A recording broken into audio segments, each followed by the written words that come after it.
Guys स्वागत आहे तुमचं आपल्या मिनी ब्लॉगमध्ये. आज शर्टलेस एक्सरसाइज करायचा कॉन्फिडन्स कुठून आला माहीत नाही. एकतर तुमची बॉडी बनली तर तो कॉन्फिडन्स येतो. तर मी पण माझी बॉडी नाही बनली आहे तरी कॉन्फिडन्स आला आहे. पण एक विचार मी केला, कम्फर्ट झोनच्या बाहेर जाऊन थोडंसं काहीतरी केलं पाहिजे. तर आज बायसेप्स आणि बॅकची एक्सरसाइज केली.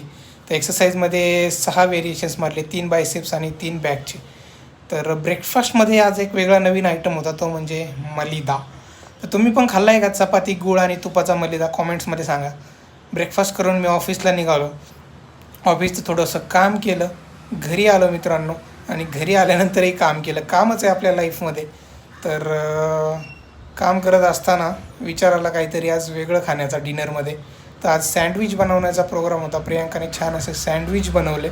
तर मी आणि आईने सँडविच खाऊन संपवले नाही, प्रियांकासाठी थोडेसे ठेवले. तर ती नंतर बसली होती सँडविच खायला.